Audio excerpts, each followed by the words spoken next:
son las líneas que yo quisiera trazar. Relación entre músicos y cineastas, la importancia de la música en el cine, la experiencia personal de Michel Fanó, la experiencia personal de José Luis y sus conflictos que los debe haber tenido con ciertos directores de cine y cómo hacer que la música sirva a una película. Una música bien elegida puede salvar la peor secuencia y una música mal elegida puede arruinar la mejor secuencia. Así que yo dejo la palabra a Michel Fanó y después seguimos con José Luis, que también nos hablará de su experiencia a la luz de lo que diga el señor Michel Fanó, y después tienen ustedes la palabra también para preguntar lo que deseen.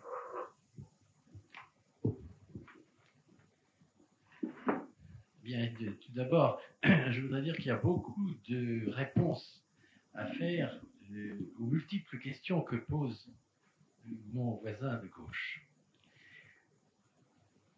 Le premier élément de son intervention, il a dit son activité de ciné-club, d'amour du cinéma, et que ça n'allait pas forcément avec la richesse, si j'ai bien compris.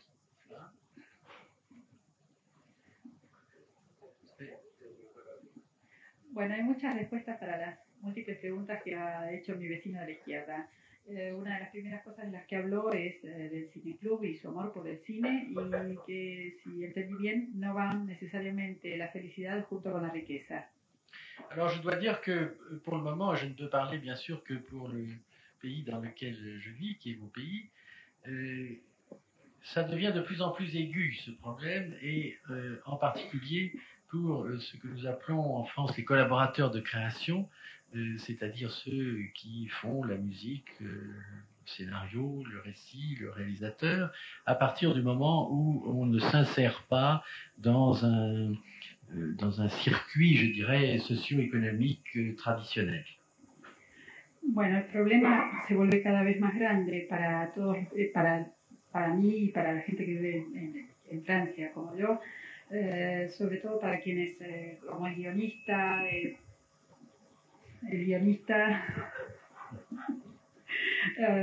los músicos, los que se llaman colaboradores de creación, y no se insertan en un circuito, digamos, tradicional de producción, tienen cada vez mayores dificultades para producir y crear. Et donc, je dirais que les jeunes gens qui sont dans cette salle, et dont je suppose que beaucoup d'entre eux sont élèves de cet institut, ont la grande chance de leur vie. C'est ce que j'ai dit à mes étudiants à la FEMIS, parce que c'est le moment de leur vie où ils sont sûrs de pouvoir faire du vrai cinéma comme ils ont envie de le faire. Ce ne sera pas toujours le cas. Así que para la gente que está acá, sobre todo para la gente, para los jóvenes que están aquí, que supongo serán la mayoría estudiantes del instituto, esta es la gran ocasión de su vida, porque tienen la posibilidad de hacer cine como creen que se debe hacer el cine, cosa que no siempre sucede y que no siempre se puede hacer. Alors je voudrais apporter un petit commentaire à ce que vient de dire monsieur, puisqu'il a parlé, m'a posé une question sur la façon dont j'étais arrivé finalement au cinéma par la musique. Effectivement, je suis de formation musicale professionnelle. En particulier, j'ai été l'élève d'Olivier Messiaen et je suis toujours l'ami de Pierre Boulez. Donc, une formation tout à fait musicale. Et il m'est arrivé un grand malheur quand j'avais 22 ans, c'est que je ne faisais pas du tout de la musique qui correspondait à l'institution qui m'avait élevé.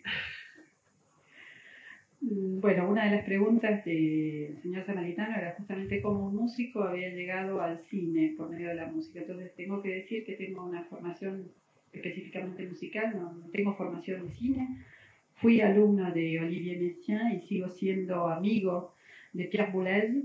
Y bueno, el problema empezó cuando yo empecé a hacer una música que no tenía nada que ver con la institución en la cual yo me había formado. Il fallait donc que je gagne ma vie, comme tout le monde, et ayant été toujours très, très amoureux du son, je faisais des petits enregistrements comme ça. J'avais un ami qui travaillait dans le cinéma et je suis rentré comme stagiaire. À cette époque-là, le cinéma était très militarisé, n'est-ce pas? Il fallait commencer comme tout petit, comme ça, pour pouvoir gravir peu à peu tous les grades, n'est-ce pas? Et donc j'étais en quelque sorte machiniste, n'est-ce pas, pour commencer, ce qui évidemment me faisait un grand changement avec les études que j'avais fait avant.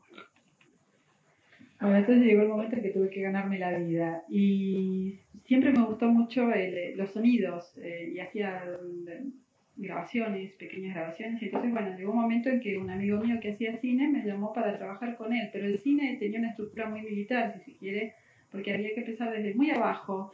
Y entonces yo terminé haciendo algo así como tramoyista, lo cual no tenía nada que ver con mi formación, pero tenía que empezar a trabajar. Et je peux dire que c'est à ce moment-là que j'ai vraiment appris le cinéma, car je pense que quand on fait du plateau, du tournage, comme je l'ai fait pendant presque 12 ans, j'ai appris énormément en voyant des réalisateurs, des bons, des mauvais, des médiocres, il y avait tout, hein, la façon dont ils tournaient, et peu à peu, j'ai pu arriver à gravir donc ces échelons pour arriver à être ingénieur du son, qui était comme capitaine, n'est-ce pas, par rapport à un simple soldat. J'ai commencé une petite carrière d'ingénieur du son. Je gagnais beaucoup d'argent à cette époque-là, comme ingénieur du son, parce que je travaillais beaucoup. Et j'ai cessé ce métier parce qu'il ne me présentait plus d'intérêt pour moi, dans la mesure où j'avais déjà une conception sur la bande sonore du film que je tournais, et je me disais, il faudrait mettre tel son à tel endroit, ça serait bien, etc. Alors j'enregistrais ces sons et je les apportais au monteur qui les mettait au panier, parce qu'il voulait mettre ses sons à lui, etc. Bueno, así que ahí entré en el cine y fui aprendiendo, aprendí muchísimo viendo rodajes y viendo a distintos directores, buenos, malos, mediocres.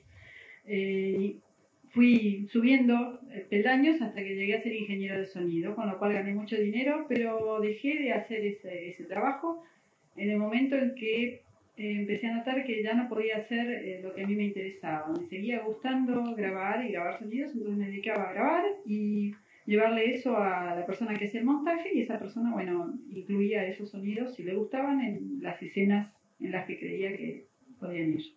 Et donc à ce moment-là, je me suis dit, au fond, plutôt que d'enregistrer des sons que personne ne met dans les films, je vais enregistrer des sons et les mettre moi-même dans le film, et j'ai commencé à faire du montage sonore.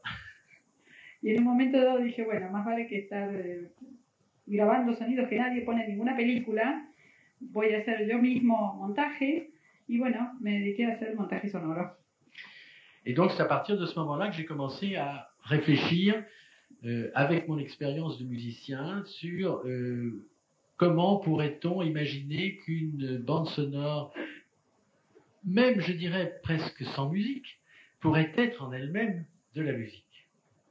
Y en ese momento, entonces, con mi experiencia de músico, empecé a preguntarme cómo una banda sonora que casi no tenía música, o prácticamente no la tenía, podía servir de música.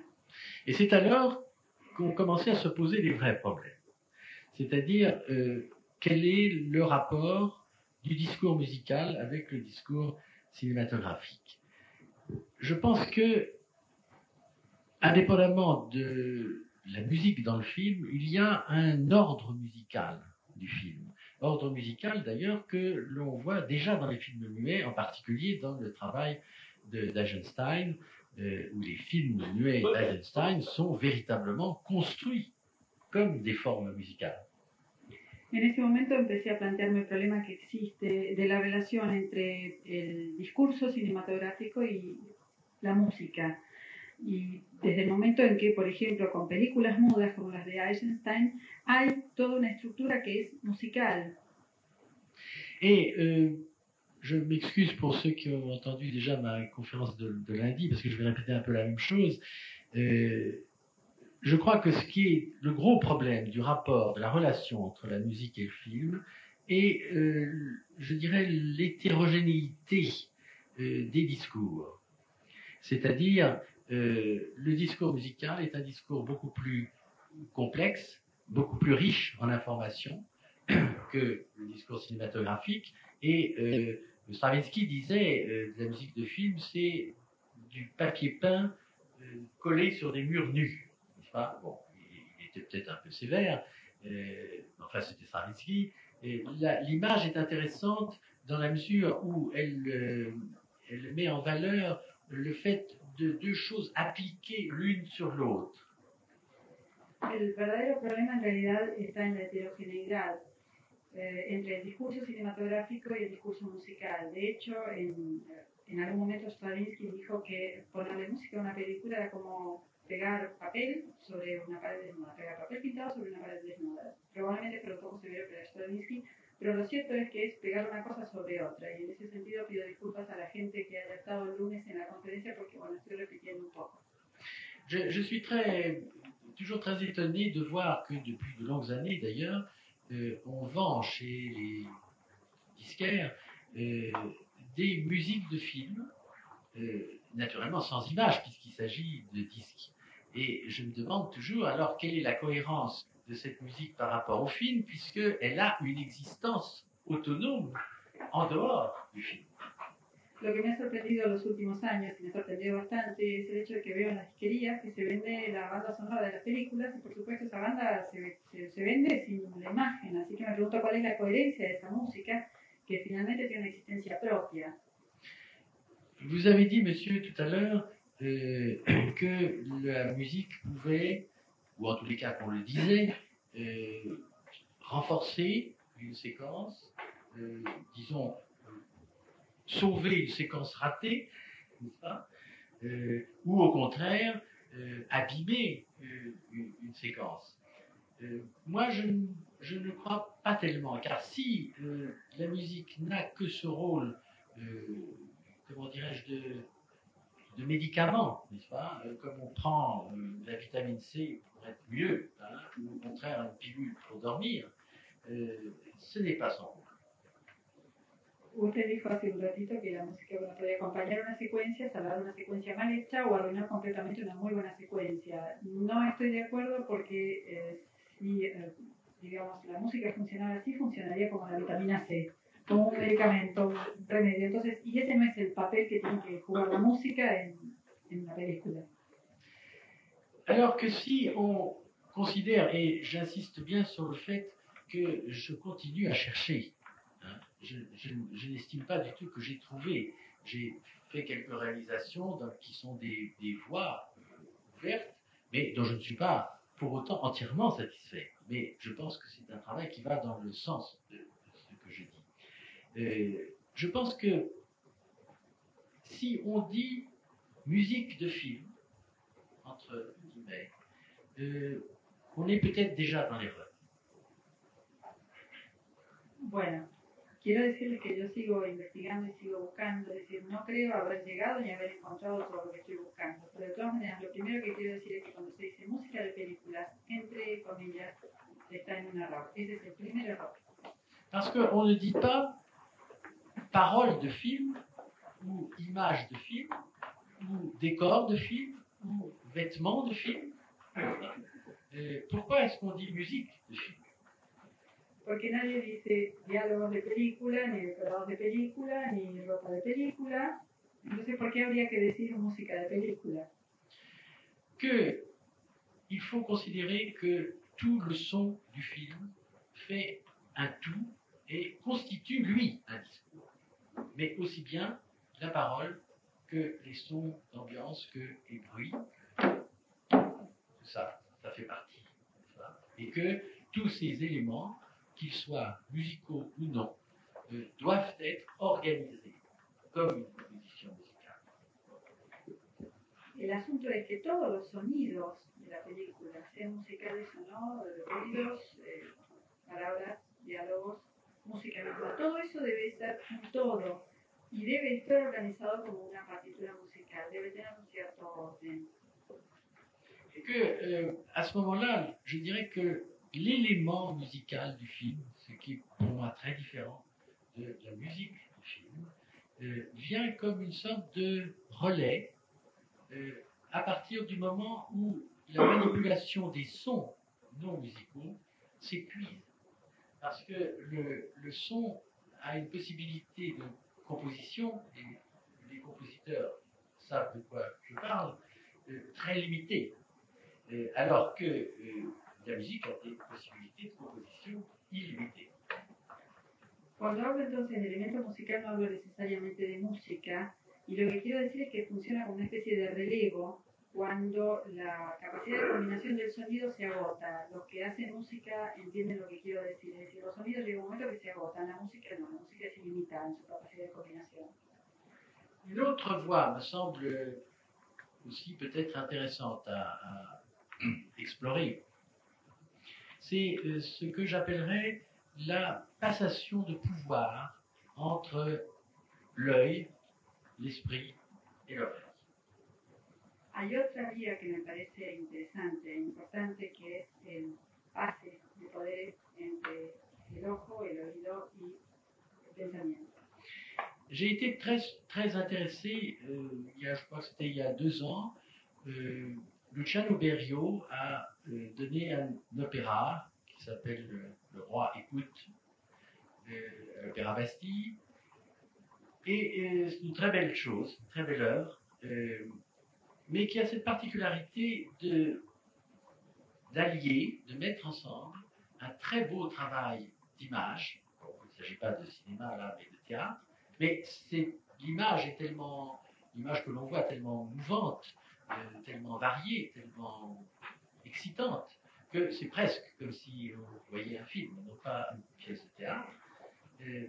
Et quand ce qu'on voit est complexe, il y a beaucoup de choses partout, la musique devient presque degré zéro. C'est une note tenue. Ça, c'est tout. Et puis, le spectacle s'arrête presque. Il n'y a plus qu'un homme seul sur la scène devant une table. À ce moment-là, la musique redevient complexe, fournie, dense. Vous voyez? Hace un par de años, Luciano Berio presentó en la Ópera de la Bastilla una ópera que se llamaba El Rey escucha. Es una obra sumamente interesante porque hay una alianza entre el trabajo de imágenes, son muchas imágenes muy movidas, muy variadas, es muy excitante, es casi como ver una película. Y lo que se ve, cuando lo que se ve es demasiado complejo, sucede que la música pasa a convertirse casi en un grado cero, en una cosa muy tenue. Hacia el final de la obra sucede que la escena queda vacía y hay solamente un hombre ante una mesa, y en ese momento la música vuelve a ser compleja y vuelve a tener cuerpo o entidad. Je vais vous raconter quelque chose qui se dit beaucoup dans les milieux de compositeurs et de réalisateurs à Paris, en tous les cas qui se disait à une certaine époque, on disait la bonne musique de film est celle qui ne s'entend pas. Vous avez peut-être entendu cela. Voy a contarles algo que se comenta mucho, sobre todo en los medios de composición y de músicos. Es un comentario bastante común. Es el hecho de que la buena música de películas, la que se llama buena música de películas, es la que no se oye. Alors à quoi elle sert? Así que ¿para qué sirve? Et la deuxième chose, quand la première partition sonore, parce que j'appelle ça comme ça, reprenant d'ailleurs un terme qui avait été inventé par Varèse en 1937, car Varèse avait compris que son et musique, pour lui c'était pareil, et qu'il a essayé de reconstituer musicalement, en dehors de tout système musical connu, système harmonique classique, d'essayer d'inventer des phénomènes sonores à partir des instruments musicaux. Así que bueno, voy a retomar la noción de partitura sonora, que en realidad no es un término mío, sino un término de Varèse, que consideraba que el sonido era lo mismo que la música, finalmente, que intentó reconstruir musicalmente sin recurrir a ningún tipo de estructura musical o de sistema musical más bien, trató de reconstruir ese tipo de estructura, digamos, a partir de sonidos simplemente, no necesariamente sonidos musicales. Alors, l'aventure qui m'est arrivée lors de ce premier film, en fait, que j'ai fait, c'était un film de Harun Taziev, l'homme des volcans, n'est-ce pas, et qui s'appelait Volcan interdit. Et j'avais fait la totalité de la bande sonore, donc avec des bruits électroniques, des bruits musicaux, des sons musicaux, etc. Mais enfin, c'était un premier travail encore un peu gauche. Et Tassieff voulait absolument que le générique, qui durait 2 minutes et demie, je crois, il voulait mettre le début de la suite de Prokofiev. C'était comme ça, j'ai essayé de l'en dissuader, mais il tenait absolument à cette musique. Je continue là parce que c'est plus commode. Oui, je vais continuer l'histoire. Vous allez voir, ce sera très simple.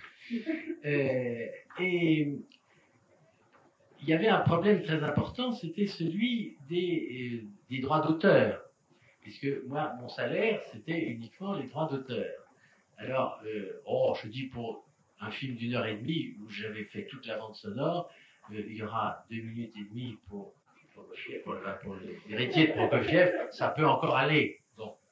Et puis, je reçois de la SACEM, qui est notre société d'auteurs, le bulletin je vois 3 francs. Je dis, il y a quelque chose qui ne va pas, et je demande à l'inspection musicale le rapport. Et l'inspecteur musical, c'est-à-dire des gens très spécialisés, qui vont dans les salles, qui écoutent, qui notent, et tout ça, avait mis Prokofiev 2 minutes et demie, Fano 30 secondes.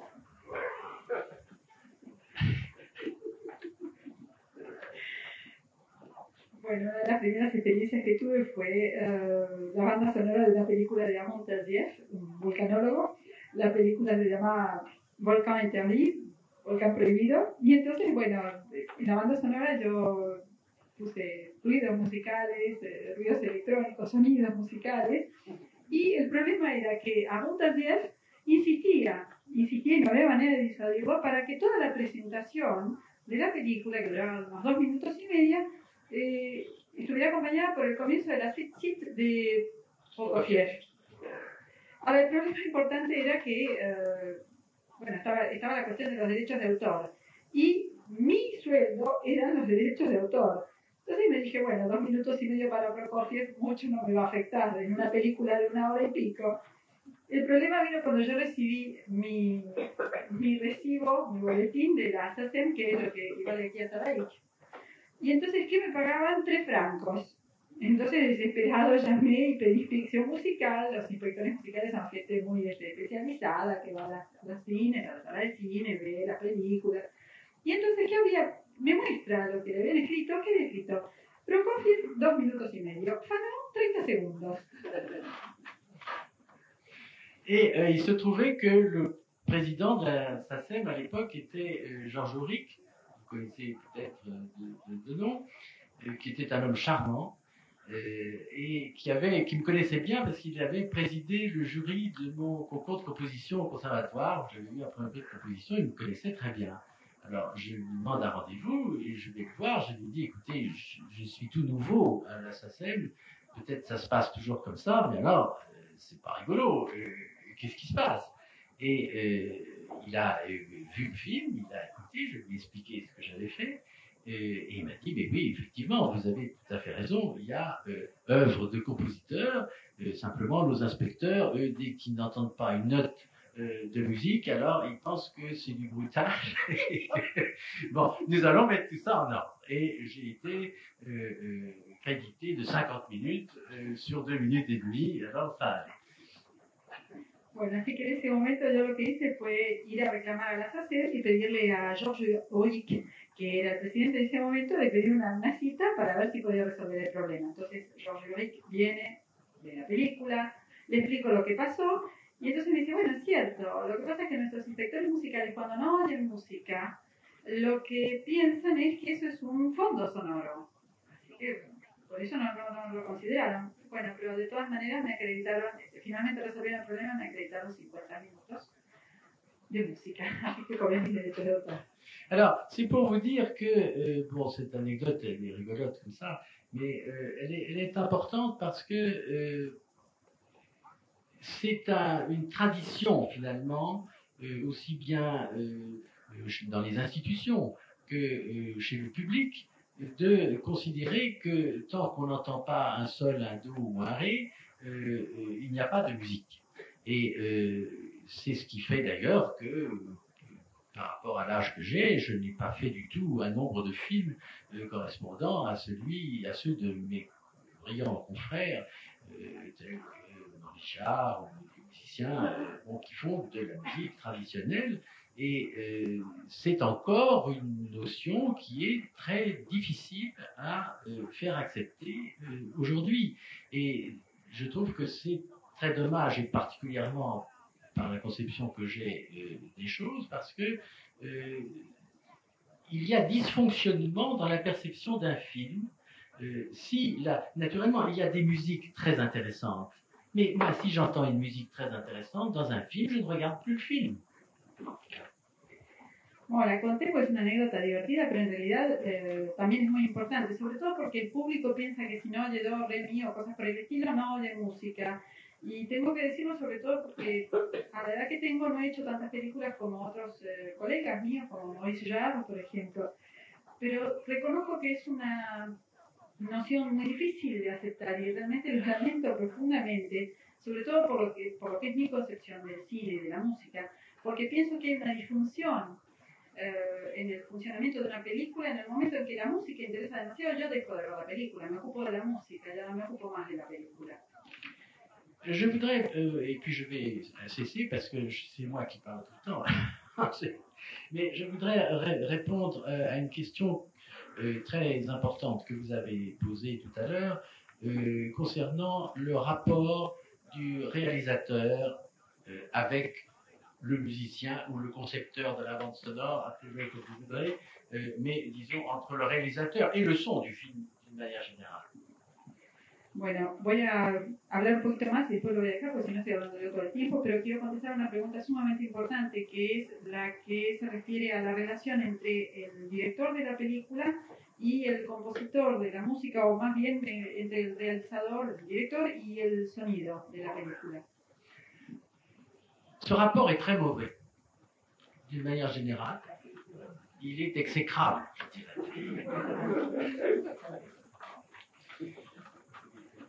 Bueno, es una relación muy mala y yo diría que hasta es execrable. Pour un certain nombre de raisons. La première est, dans la plupart des cas, une très grande inculture musicale des réalisateurs. On les comprenne très bien. Oui. Hay varias razones para esto, pero creo que una de las más importantes es la enorme incultura musical de los directores. Deuxièmement, quand d'aventure, exceptionnellement, ils ont une culture musicale, ils ne savent pas écouter la musique.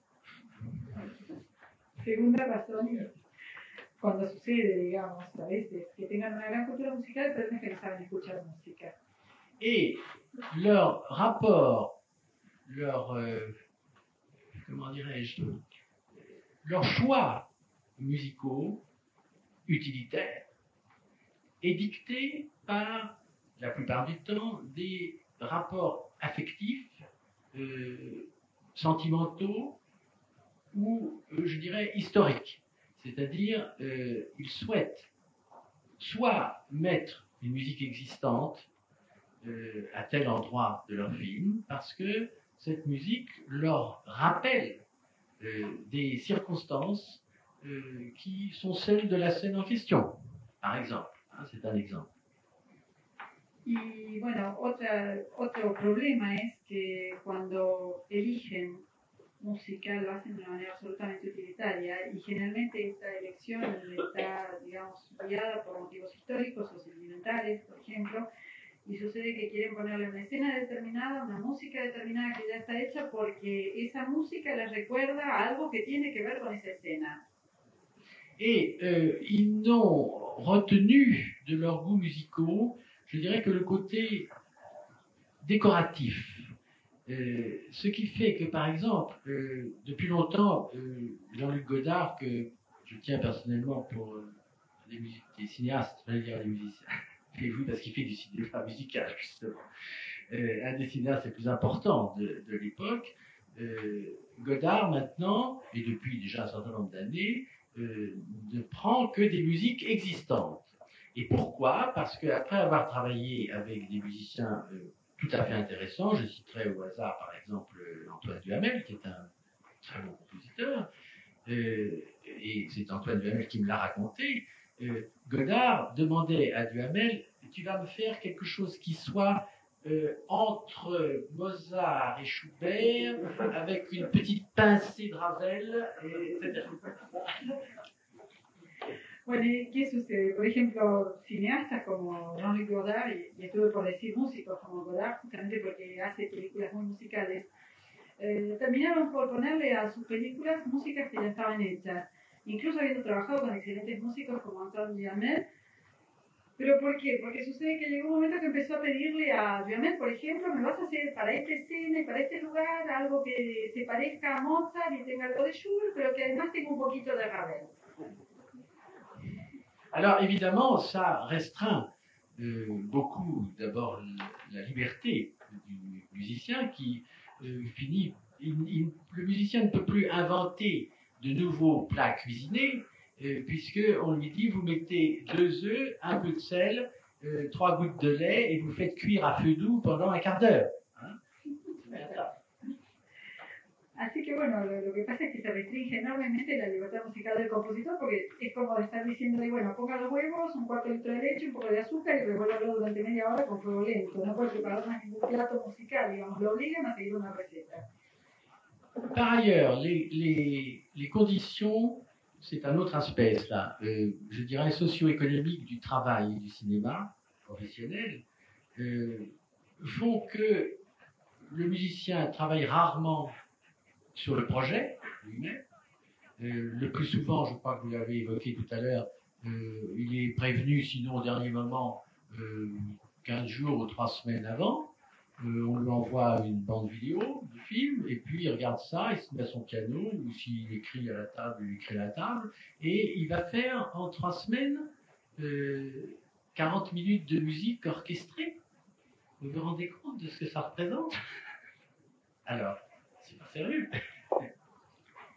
Por otra parte, las condiciones socioeconómicas del cine hacen que el músico trabaje muy raramente desde el comienzo del proyecto. Generalmente lo que se hace es 2 o 3 semanas antes de terminar, se le manda un video y se le pide que, bueno, que se sienta ante su piano o su computadora o lo que fuere y que fabrique unos 40 minutos de música. Bueno, eso no es nada serio. Finalmente, música que además está orquestada. Si hacer en 2 o 3 semanas 40 minutos de música orquestada. Es una aberración. Alors que, pour être tout de même un peu constructif, et ça existe, et j'ai fait ces expériences-là avec des étudiants à la FEMIS, avec 2 réalisateurs qui ont travaillé comme ça pour le meilleur résultat, avec un compositeur du Conservatoire de Lyon. Si un réalisateur travaille avec un musicien en lui disant voilà, à ce moment-là, voilà ce qu'on entend. Telle ambiance, tel type de son. J'ai besoin d'un repos dans l'image, dans le récit. Et je voudrais qu'il y ait une musique qui parte de cela pour amener à cela.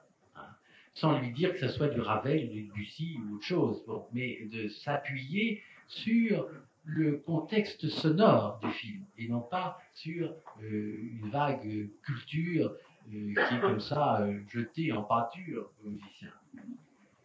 Pero bueno, quiero decir cuando menos algo constructivo, por ejemplo, una experiencia que hice que hubo con un compositor en el Conservatorio de Lyon, en la que el compositor y el director trabajaron juntos y entonces, bueno, en un momento determinado el director le dijo al compositor, bueno, esto es lo que uno ve y esto es lo que se oye en esta escena y a mí, por ejemplo, me vendría bien tener un poco de descanso en esta escena y necesitaría alguna especie de música que me lleve de tal parte a tal parte, pero sin estar sugiriéndole que se parezca a alguna cosa de lo que ya está en la cultura musical y sin estar condicionándolo, es decir, si por lo menos le pide algo que lleve de tal lado a tal lado, pero no le impone un gusto, no lo restringe.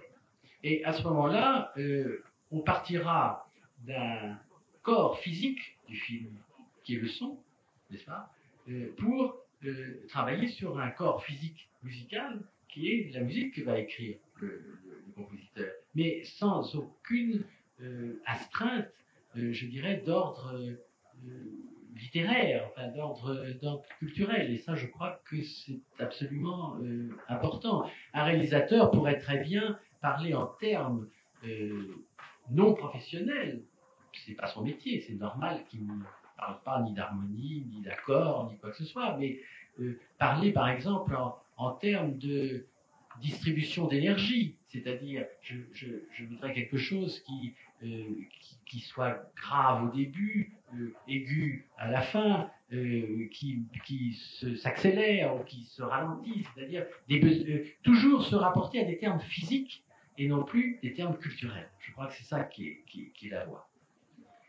Creo entonces que lo que importa es pensar que se pasa de un cuerpo físico, del cuerpo físico de la película en lo que se refiere al sonido, a otro cuerpo físico de la película que es la música, pero sin ninguna clase de restricción de tipo literario o musical o cultural. Sí, creo que, por supuesto, el compositor o el director no van a estar hablando específicamente del métier. Cada uno tiene su profesión, pero lo que sí interesa es que, por ejemplo, el director pueda decirle al compositor, bueno, yo querría acá un poco más de energía, aquí un poco más de acuidad, allá un poco, sonidos un poco más graves, pero sin connotarlo culturalmente. Juste un dernier mot.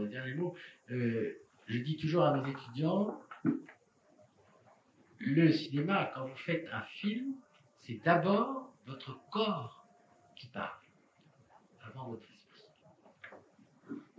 Lo último que quería decirles, y es algo que repito mucho a mis estudiantes, cuando ustedes hacen una película, el cine lo primero que habla es el cuerpo y no el espíritu. Bueno, muy interesante las opiniones del señor Fanó. Yo para salvar un poco al cine, ¿no?, que ha sido bastante atacado, quiero decirle que esto de la música equivocada tiene una larga historia. Yo no quisiera despertar la ira de Monseñor Cayano, pero siempre cuando uno va a un casamiento en la iglesia, escucha la divina meditación. Y la meditación es un fragmento de la ópera ultra pagana Thais de Massenet. Así que también la iglesia también se equivoca en música, bien un director de cine también se puede equivocar. Ahora los dejo con Castiñeira de Dios, que él va a dar también su pequeña exposición, y después de las palabras de Castiñeira vamos a vamos a recibir gustosos las preguntas que ustedes quieran hacer, principalmente al señor Fanó, que les puede dar respuestas mucho más interesantes que nosotros.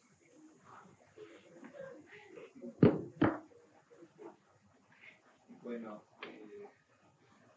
quisiera comenzar citando una frase que hizo Arpo Marx en su autobiografía, contando cuando Irving Thalberg estaba haciendo una película para la Metro y se encontró con que tenía que utilizar una partitura muy dramática. Y alguien le dijo que Arnold Schoenberg estaba en Estados Unidos en una muy mala situación económica, porque acababa de venir de Alemania, estaba exiliado y no tenía medios de vida. Entonces organizaron una cita y él le contó a Schoenberg la historia y le dijo, es una mujer que está por dar a luz en el campo. Imagínese, dice, la situación, esa mujer sufriendo en medio del campo y se oyen los gritos de la mujer y luego se oye un zumbido y un sonido mucho más importante porque llega una banda de langostas que pasa sobre ellas. Entonces parece que Schoenberg le dijo, querido amigo, si pasa tantas cosas, yo creo que no va a necesitar poner ni un trocito de música.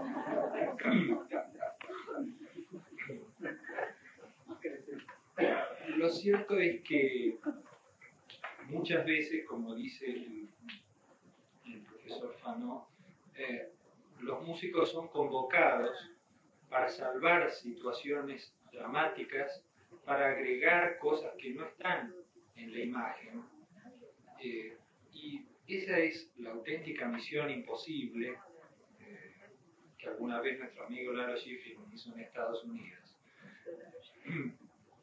Porque realmente la acción dramática que sucede en el film tiene que ser autosuficiente. Y no hay ropa ni hay vestuario que suplante aquello que no pasa en la imagen. Pienso que los compositores se acercan al cine, y este quizás es en mi caso, aparte de por amor al cine, por poder ejercer una suerte de travestismo artístico.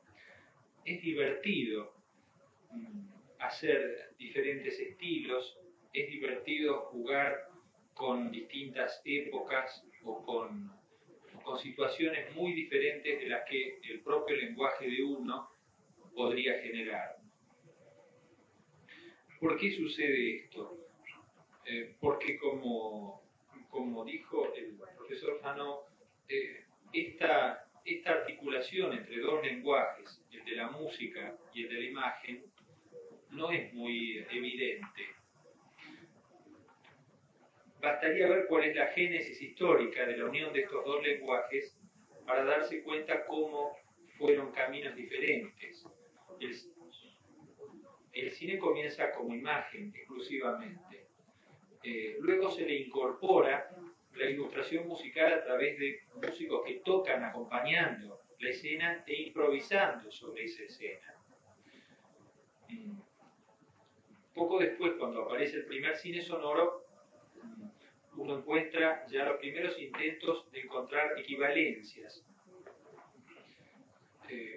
Porque es una época en que las artes buscan sistemas de equivalencias, de traducción. Es la época de Kandinsky, es la época de Surió, no sé, es cuando buscaban el acceso a una traducción de un lenguaje al otro de las artes. También Prokofiev y Eisenstein intentaron un sistema que no tuvo más que ese carácter experimental y que nunca más, que no dio lugar a una evolución porque no había tal equivalencia, salvo el de haber experimentado si eso era posible.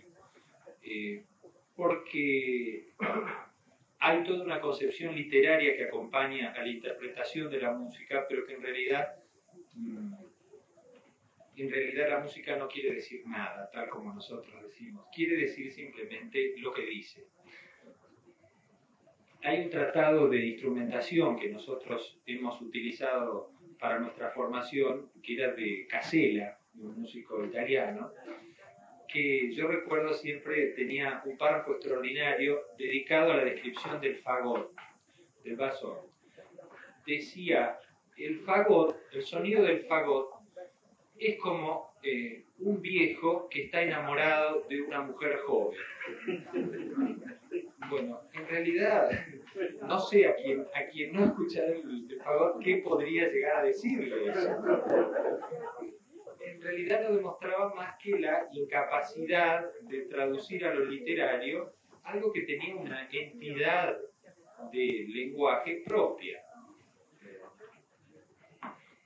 Cuando se trata de buscar este tipo de equivalencias, y los directores a veces están tentados a hacerlo, justamente buscan a través de ese terreno intermedio que es la cultura musical. Y por eso es que nos atormentan diciéndonos que esto habría que hacerlo a la manera de o a la manera de. Creo que esto está dentro del contexto de una evolución de este arte que es de este arte de la imagen que es el cine, y que cuando comienza no tiene otro modelo que el de la ópera, el del teatro musical. Al tener ese modelo, indudablemente se ata a una música anterior. El cine, por lo menos de la primera mitad del siglo XX, usa sobre todo música o una concepción musical del siglo XIX. Eso sigue hasta hoy, es decir, el modelo quizá más excelso hasta un momento es El del neorromanticismo es el wagnerismo, digamos, que lleva, el wagnerianismo que llevan todos esos compositores centroeuropeos que se instalan en Estados Unidos entre dos guerras. Quizá la música que comienza a aparecer como del siglo XX para un arte del siglo XX es el jazz. El jazz empieza a incorporar una estética que es diferente, pero que además tiene más que ver con el cine por una razón que quiero señalarles y me parece fundamental. El cine, a diferencia de las otras artes de la representación, nace atado a la mecánica. Hasta el día de hoy, el cine funciona con un sistema absolutamente atávico, que tiene que ver con la revolución industrial inglesa de hace 2 siglos. Es una película que es arrastrada por una máquina muy primitiva que engancha agujeros y que hace circular de una manera isócrona esa banda. Es decir, que por primera vez se cumple el sueño que los futuristas italianos querían imaginar alrededor de la música, cuando Russolo u otros músicos empiezan a pensar en la máquina intona rumori, que eran máquinas que producían música. O cuando se hacen los intentos en la Unión Soviética de la Revolución de hacer conciertos de sirenas de fábricas. Fundición de acero, ¿no? Claro. Entonces, por primera vez, aparece un arte que es absolutamente mecánico, industrial. La música, entonces, primero acompaña con la vieja estética del siglo XIX. Y hay pianistas que acompañan la imagen improvisando, es decir, agregando un elemento dinámico a esa imagen que es absolutamente regular. Si esa imagen se acelera o va más lentamente, se anula el efecto, se anula la ilusión, no hay cine. Eso no pasa con la música. Si se acelera la música o si se ralenta, se produce un efecto afectivo, sentimental, pero no desaparece la música. Entonces se produce el fenómeno curioso de que cuando se asocian las dos artes ya en la mecánica, con la primera banda sonora, se produce el curioso fenómeno de la fijación para siempre de la música, que coincide con la aparición del disco. O sea, es la primera vez que la música, en su historia milenaria, queda fijada en el tiempo. La música es un arte del tiempo. El cine transcurre en el tiempo. También transcurre en el tiempo, hay que dedicar un tiempo a vivir esa historia que uno le está contando. Pero la música siempre había tenido un empleo absolutamente subjetivo del tiempo. El cine tiene un uso objetivo del tiempo. Entonces se da la curiosidad de que por primera vez la música se tiene que volver isócrona, o sea, se asocia a un paso temporal estricto y riguroso. Esto no tiene nada que ver con lo que había sido la música en vivo. La única música que tiene una pretensión de esas características es, por ejemplo, el jazz. El jazz busca desesperadamente ser regular, absolutamente regular. Toda la tradición de la música occidental europea maneja el uso del tiempo desde un punto de vista expresivo y no pretende ser regular. Pero al asociarse a la imagen, la música comienza a atarse a una regularidad. Esto hace que, desde un punto de vista estrictamente creativo, empiece a perder interés y empieza a asociarse a formas musicales ya perimidas. Quizá lo más interesante que ha ocurrido en la segunda parte del siglo XX es la convergencia de la búsqueda por el lado de la música de nuevos sonidos y nuevas estructuras musicales, coincidiendo con el desarrollo de este arte que requería nueva ilustración sonora. Por eso yo creo que esta música tradicional comienza a alejarse hacia el pasado y avanza más la concepción que decía el profesor Fanon de ambientación sonora o de estructura sonora. Sin embargo, es importante que ustedes sepan cómo se hace, cuál es el proceso creativo de la música de cine, para que vean por qué se produce esto. El músico es llamado, como decía el profesor Fanon, en el último tramo de la producción, cuando la película ya está hecha, ya está filmada. Realiza una partitura con esas angustias del tiempo, porque hay que hacerla en muy corto tiempo, y luego entrega una banda sonora, una cinta, con esta información. Entonces entra en la llamada regrabación, en la cual hay una grabación simultánea de todas las bandas sonoras del espectro auditivo de la película. En ese momento, el músico ya no tiene ningún poder de decisión ni de opinión. Hay un capitán del barco que es el director. Pero hay contramaestres que son los ingenieros de sonido que lo ayudan a tratar de armar eso que es una especie de edificio sonoro complejísimo, donde hay a lo mejor hasta 14 bandas de sonido que incluyen los diálogos, los ruidos, la música. En ese terreno ya el músico perdió totalmente el control y tiene que aceptar pasivamente la decisión de los técnicos. Por esa razón es que cuando llega el momento de ver el producto final, por lo general el compositor se horroriza del resultado, porque eso ha sido puesto al servicio de la comprensión general del discurso y muchas veces sin haber tenido una opinión sobre el concepto general de este sentido sonoro.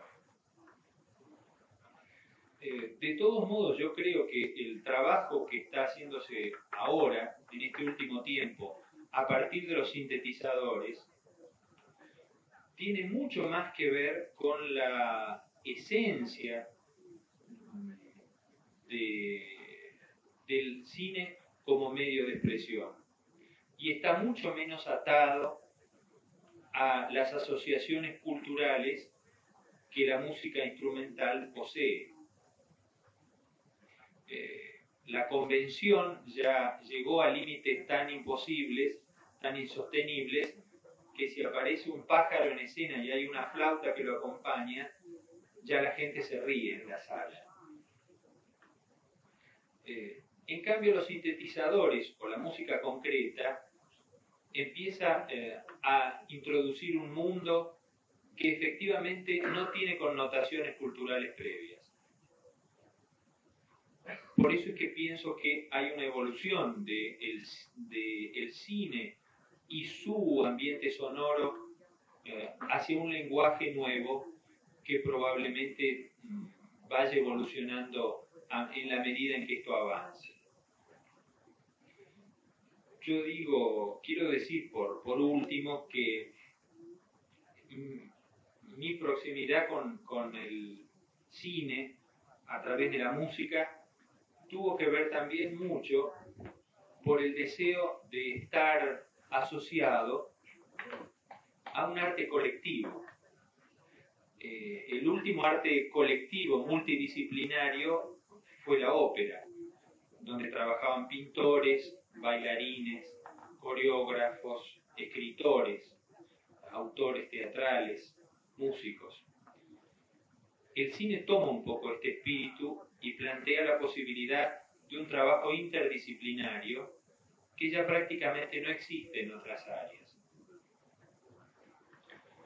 Los músicos son gente solitaria que se ha formado en la soledad, una soledad casi a veces incomprensible vista desde el exterior, cuando uno imagina que escribir una obra sinfónica a lo mejor significa 2 años de trabajo en la casa para luego escucharla una vez, por única vez, en su estreno. Para un público de músicos y de críticos que son menos músicos que los músicos mismos. De golpe el cine ofrece la posibilidad de tener un diálogo de trabajo con gente de otras artes. Y eso es muy estimulante y muy creativo. Quizá, aunque no sea más que un pretexto. No.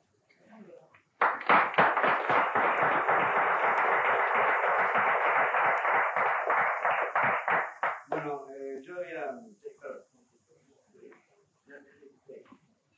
Bueno, yo quería pasar a la parte de preguntas, pero acá el profesor Panó quiere hacer unas apreciaciones que enseguida le doy el micrófono. Peut-être je peux dire, c'est très rapide, par rapport à ce que monsieur a dit. Premièrement, lui dire que nous sommes tout à fait en communion de pensée. C'est toujours agréable. Et dire 3 choses très rapides sur 3 points que vous avez dit. Je m'occupe à Paris, au Centre du cinéma, d'une commission qui distribue de l'argent pour aider à la musique de film originale. Et nous nous réunissons tous les 2 mois pour examiner les projets, car il y en a souvent beaucoup, et sélectionner celui-ci ou celui-ci. Mais on ne donne l'argent que quand on a entendu le film. Et on s'aperçoit que on avait accepté un projet, il y avait un devis important, $60 000 à peu près, hein, et il y a musique enregistrée, alors 5, 6, 7, 8 jours de studio, 45 minutes. Musique utilisée, 3 minutes et demie. C'est vous dire à quel point c'est humiliant, même.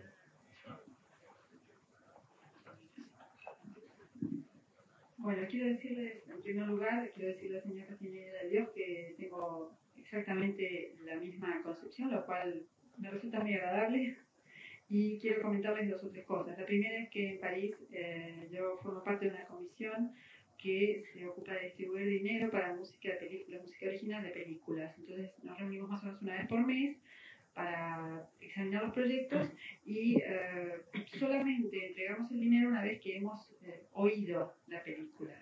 Y bueno, una vez nos pasó que nos dimos cuenta que habíamos dado dinero para una película y era una suma bastante importante en dólares.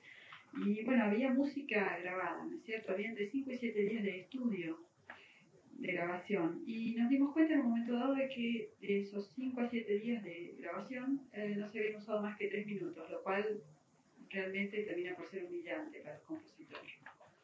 La deuxième chose, je voulais vous dire à quel point je suis d'accord avec vous sur le fait que l'emploi des moyens de production musicaux nouveaux, et vous avez cité le synthétiseur, ou les moyens informatiques qui y sont associés, vont casser cette relation que j'appellerais désormais la relation du basson, parce que là, il n'y a plus de référence culturelle. Il y a vraiment quelque chose de complètement associé au monde mécanique du cinéma que vous avez bien défini. La segunda cosa que quiero decir es que, bueno, estoy de acuerdo con usted, en que el empleo de nuevos medios de producción, como por ejemplo el sintetizador o los medios informáticos, van a venir a romper esta relación que voy a llamar de ahora en adelante la relación del fagot, porque ya no hay ninguna clase de relación cultural entre la música y la película, sino simplemente es una relación de tipo mécanique. Et enfin, troisième chose très rapide, pour la troisième fois à Buenos Aires, je vous dirais à tous, allez voir Loulou, un collant. Vous savez, c'est une grande chance. Pour vous dire, est-ce que dans la conception que nous avons développée, monsieur et moi, le film ne serait-il pas aujourd'hui le relais de l'opéra? Bueno, y por tercera vez, les vuelvo a decir acá en Buenos Aires, vayan a ver a Lulú, al Teatro Colón. Y por otra parte, lo que quiero decirles es que dentro de esta concepción que hemos desarrollado, Castiñeira de Dios y yo, quiero que sepan que de ninguna manera la película viene a ser el reemplazo de la ópera. Bueno, todo lo contrario. Se pregunta si el cine no será el reemplazo de la ópera. Disculpa. Lo releve. Que tome la bandera de la ópera. Después de todo, uno piensa en Mozart, por ejemplo, en el primer acto de Così fan tutte, que Mozart podría haber sido un excelente músico de películas. Por ejemplo, cuando la música se trama la acción de la puesta, la música es cierta, verdadera. Cuando transcurre la época de la ficción, del engaño que van a ser sometidas esas dos señoritas, la música es tan falsa como, suena falsa como lo que le están contando, como la trama, el engaño que van a ocurrir. Yo quisiera decirles que la anécdota, yo para, en fin, hacer un intermedio gracioso, la anécdota de Schoenberg, muy divertida, y otras de grandes músicos que tuvieron actuación en Hollywood durante los años 40 y 50, está contenida en un libro que les recomiendo que se llama La ciudad de las redes, de Otto Friedrich. La ciudad de las redes se refiere a Mahagoni, así que Hollywood viene siendo una especie de Mahagoni. Es un libro muy gordo, pero muy divertido. No hay también una anécdota de Stravinsky. Stravinsky nunca hizo música para películas. Sin embargo, hermano Olmi, en su película La leyenda Santo Bebedor, se sirvió profusamente de música de Stravinsky para su película. Stravinsky solamente una vez fue convocado por un estudio para hacer la música de la canción de Bernadette, una película que tuvo mucho éxito comercial, pero el estudio no la usó. Entonces Stravinsky, como era una persona muy práctica, que no tiraba nada, la usó para el segundo movimiento de la Sinfonía de los Salmos. Bueno, ese libro es muy interesante, comprendo. Bueno, no lo edité yo ni lo escribí yo, no es una cosa. Bueno, yo acabo de ir a la paciente que un libro tan gordo. Bueno, yo quisiera que, ya que cada uno ha dicho lo que pensaba, más ellos que son mucho más autorizados que yo para hacerlo, si alguno de ustedes tiene alguna pregunta que efectuar tanto al maestro Castiñeira de Dios como al profesor Michel Fanot, o maestro Fanot o el ingeniero Fanot, él es un hombre renacentista, realmente, lo pueden hacer. Yo creo que se podría repartir allá hay una caña.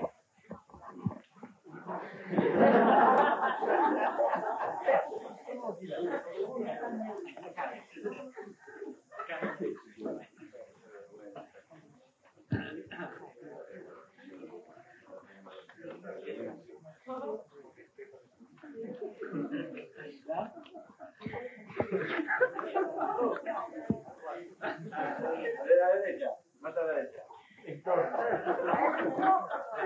Dame el periscopio. Listo. Bueno, primero es un gran honor tenerlo acá en esta facultad. Estoy muy emocionado, no puedo hablar. Y bueno, lo que yo saqué de sus enunciados, saqué uno que dice: la mejor música es la que no se escucha. Y de los enunciados de Castiñeira, creo que es su apellido, dijo que ha habido una evolución en la música y se han tomado nuevos elementos para realizarla, como los sintetizadores. Y como que la música se ha ido independizando de la imagen y se han llamado grupos industriales para hacer música para un arte industrial, como es el cine. Caso de los alemanes, preferentemente, ¿no? Wenders, Herzog. Y marcaría como dos tendencias: la música como sirvienta de la imagen y la música como, no sé si contrapunto es la palabra, o que va más allá de la imagen.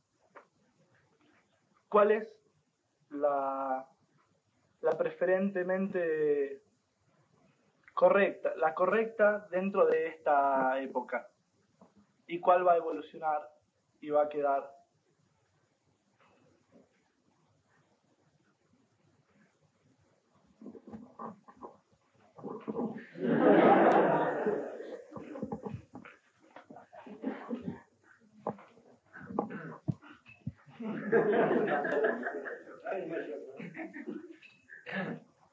Primero no fue lo que el profesor Fano no dijo eso de No, la música que se oye, sino todo lo contrario. Dijo que el lugar común más habitual es decir que la mejor música es la que no se oye. Entonces él se preguntaba, ¿y si no se oye, entonces para qué hay música? Claro, dijo al revés. Ahora, con respecto al otro, de más está decir que la apuesta que hace el profesor Fano, como lo que yo imagino, coincide con una evolución de esta música que vos llamaste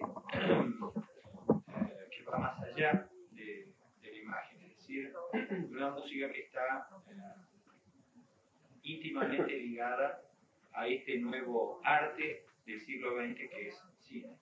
Es muy probable que la evolución vaya por ese lado y que la música más tradicional se vaya separando poco a poco. Para aclarar un poco eso, que la mejor música es la que no se oye, yo recuerdo una anécdota que lo decía Orson Welles refiriéndose a otro elemento de la película. Orson Welles decía que cuando se estaba proyectando una película y el público decía, qué linda fotografía, quería decir que la película era una porquería. Decía otra cosa, ¿no? Que vista con M. Y lo mismo sucede con el montaje. Decía que el montaje es bueno cuando no se nota. Entonces, ¿para qué el montaje? ¿Para qué la fotografía? ¿Para qué la música? ¿Para qué el cine? Así que son nada más que dichos de cineastas, ¿no es cierto? La música tiene un papel primordial como la fotografía y el montaje, lógicamente.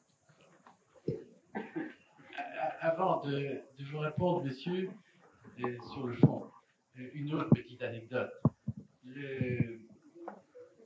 Oui, c'était l'avant-dernier film de Godard, Nouvelle Vague. Au générique, il y a, vous savez, les génériques de Godard sont toujours plein de noms qu'on n'a pas le temps de lire, hein, et sans les fonctions d'ailleurs. Hein, il n'y a pas de nom. Et ce film a de particulier qu'il n'y a pas le nom de Jean-Luc Godard. Alors, les gens lui ont demandé à la sortie du film, mais pourquoi il n'y a pas votre nom? Ah, il dit, pendant qu'on tournait le film, chaque fois que je passais dans un couloir, j'entendais un technicien qui disait « Ah ben non, je peux pas, je tourne un film de Godard. » Ou un autre qui disait la même chose. Alors, il dit « Ils ont tourné un film de Godard, mais moi j'ai rien fait. » Antes de contestarle sobre el fondo, voy a contar una pequeña anécdota sobre la anteúltima película de Godard, llamada Dernière Vague. ¿No? Y entonces, bueno, ustedes saben que todas las presentaciones de las películas de Godard son muy, muy largas, a veces un montón de nombres que nunca se alcanzan a leer. Y entonces, bueno, en esta película, en la presentación no aparecía su nombre. Entonces, cuando la gente salió del cine, le preguntó, bueno, ¿pero por qué su nombre no aparece en la presentación? Y bueno, porque cuando yo estaba en el estudio, iba pasando por ahí, entonces se oían los técnicos que le decían, bueno, mirá, necesitaríamos que hicieras tal cosa, y entonces el técnico contestaba, no puedo porque estoy haciendo una película de Godard. Y todo el tiempo pasaba lo mismo. Así que al final llegué a la conclusión de que en realidad los técnicos habían hecho la película y yo no había hecho nada.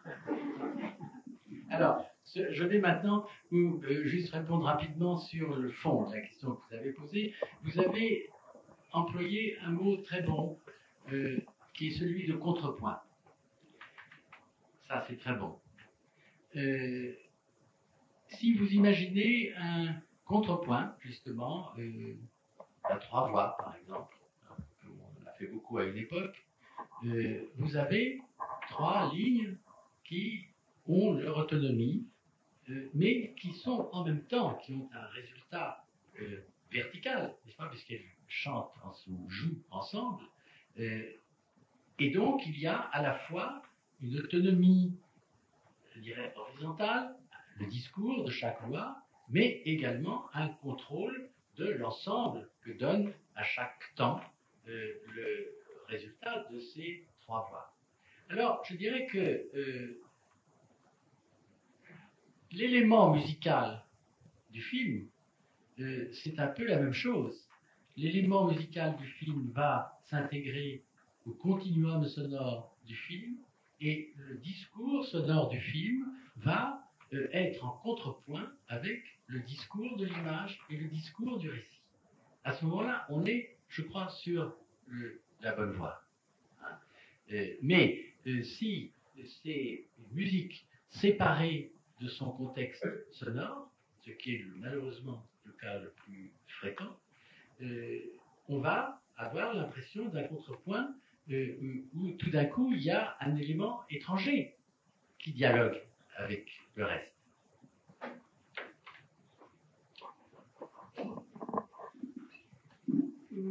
Usted usó hace un momento la palabra contrapunto y es muy buena, porque, bueno, si uno se imagina, supongamos, un contrapunto a 3 voces, que era muy usual en una época determinada, lo que sucede es lo siguiente: hay 3 líneas autónomas al mismo tiempo, y cada una de ellas tiene, digamos, una autonomía vertical y hay un control, perdón, una autonomía horizontal y un control vertical del sonido de esas 3 voces en un momento dado, ¿cierto?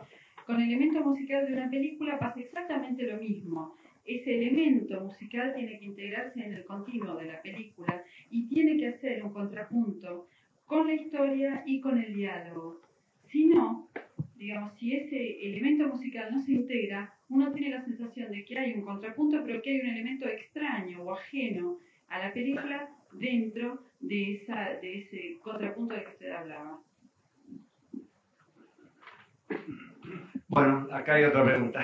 En la historia de la banda de sonido, pero estrictamente hablando de lo que tradicionalmente se entiende como música de películas, no esta concepción de ambientación sonora que se está manejando ahora como la música del film, si se quiere, parecía sobrevivir una discusión que era la que enarbolaban los defensores de la música pura, como Hanslick, por ejemplo, y la música de programa, como podría ser Liszt.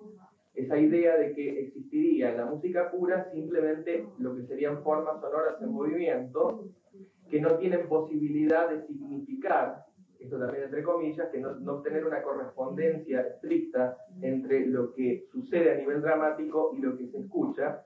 Y por otro lado, la concepción de la música programática o de programa, donde los sonidos pueden estar representando algo. Esta discusión teóricamente ha sido superada y ha habido intentos conciliadores. Leonard Meyer en Estados Unidos escribió un libro que se llamaba Emoción y significado en la música y trataba de ceñirse a un nivel de significado dentro de elementos, digamos, técnicos o propios de la música. Yo querría preguntarle hasta qué punto esa discusión fue superada o no, y hasta qué punto hay arbitrariedad en determinadas músicas. De hecho, se hacen músicas de películas en un sentido tradicional todavía hoy, y el compositor se plantea que cierta configuración dramática le va a corresponder o no cierta, comillas, configuración musical. ¿Hasta qué punto se puede superar esa discusión y en qué grado hay arbitrariedad o no en la elección de esa música? Tout d'abord, je ne sais pas ce que c'est que la musique à programme. Parce que, oui, je sais naturellement ce que vous voulez dire par là, mais est-ce que vraiment, quand vous entendez la pièce de Liszt, puisque vous avez cité Liszt, Saint François de Paul marchant sur les flots, est-ce que vraiment, en entendant cette musique, sans savoir que ça s'appelle comme ça, vous allez dire, ah, ça, c'est Saint-Paul qui marche sur les flots. C'est évident. Bon, non, naturellement. Donc, nous avons dit l'un et l'autre, reprenant d'ailleurs un aphorisme de Stravinsky, la musique n'exprime qu'elle-même, je crois que on ne peut être que d'accord là-dessus. Ce qui se passe, et que vous avez d'ailleurs très bien souligné tout à l'heure, monsieur, c'est que nous avons institué des codes représentatifs de certains événements musicaux et que nous continuons toujours à fonctionner sur ces codes. Codes d'ailleurs du même genre que, en français, ça se dit verre, parce que ça pourrait se dire chaise ou table. Bon, on a décidé que ça s'appelait verre. Mais c'est une convention. Cette convention, elle persiste, car finalement, il n'y a pas de vraie différence entre le pianiste des films muets du début du siècle et les musiques traditionnelles qu'on entend aujourd'hui. Elles sont toujours basées sur les mêmes codes. Donc je crois que si on ne sort pas de cette perspective-là, on ne peut pas avancer. Il faut repartir à zéro en disant la musique n'est pas un langage à double articulation, comme disent les linguistes, n'est-ce pas? Elle est une combinaison de sons qui produisent certains effets physiques, poétiques, etc.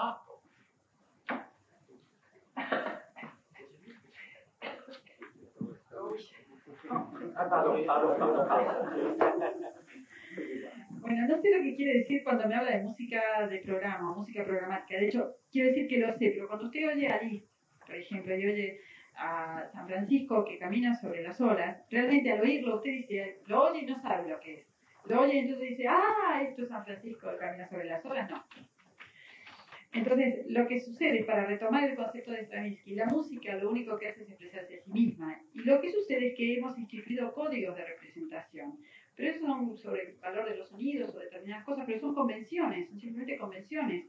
Entonces, persisten, bueno, porque sigue habiendo la misma concepción o el mismo espíritu, es decir, el pianista de principio del siglo y el compositor que sigue haciendo música al estilo tradicional, están atados a esas mismas convenciones, pero lo que pasa es que la música no es como el lenguaje, es decir, no es una cosa arbitraria que tiene una doble articulación como el lenguaje, simplemente la música es una serie de combinaciones de sonidos que provocan determinados efectos físicos o emocionales, pero no funciona de esa manera arbitraria.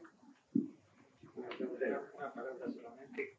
A propósito de esta asociación, yo les quiero contar una anécdota que contó Georges Delerue una vez cuando, en una entrega de los premios César en París, decía que una vez un productor en Estados Unidos le dijo que era un momento en la película en que había un ambiente como de centuriones romanos y que aparecían unos carruajes y que hacía falta entonces una fanfarria o algo así.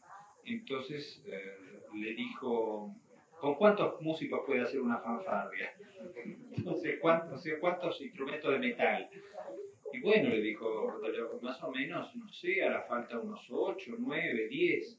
Claro, dice, son muchos. ¿Y cuánto sería el mínimo? No sé. Bueno, dijo, quizás doblando en la grabación con 2 trompetas y un trombón. Dice, claro, dice, es mucho. Dice, no sé, lo voy a pensar. Y dice, mientras me acompañaba hasta la puerta me preguntó, usted no toca la trompeta, ¿verdad? Bueno, este problema de la música programática, de programa o descriptiva, tiene la historia, caso muy famoso, ¿no?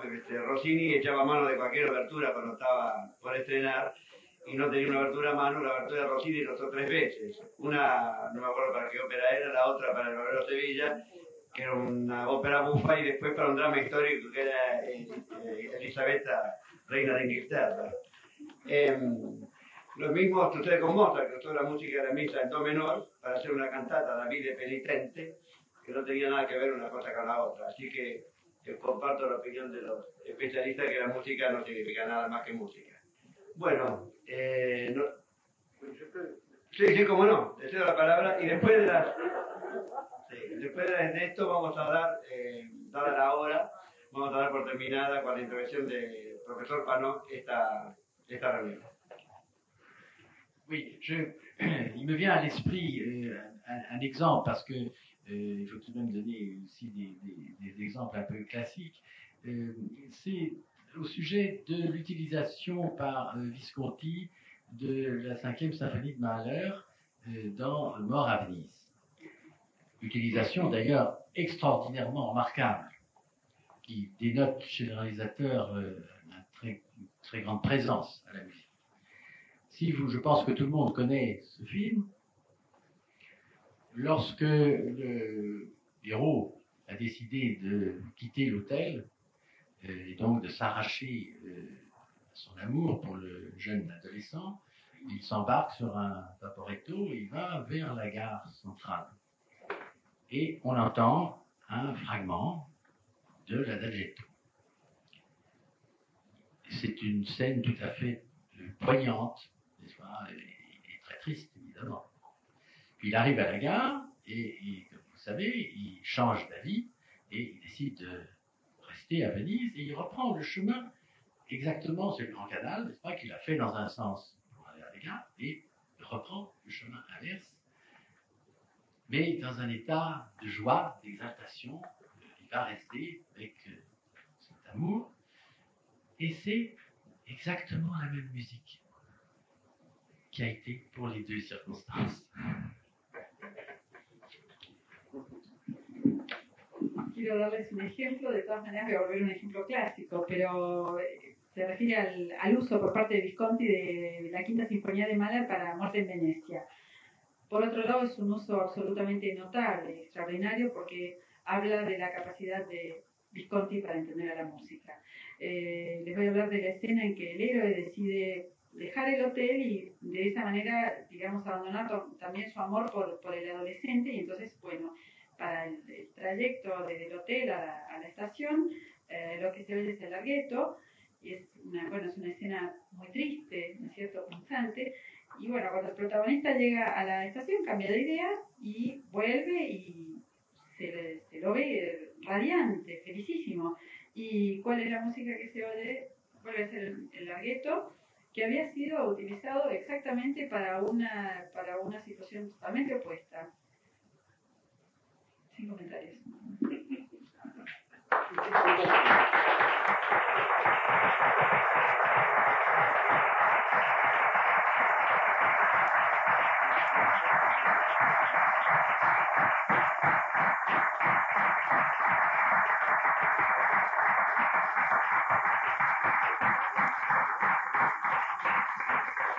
Bueno, en nombre de la Universidad de Chile agradezco la presencia del profesor Michel Panot, del maestro José Luis Castinera de Dios, que yo no digo el nombre de su papá, y de la eficaz traductora que hemos tenido. Muchas gracias.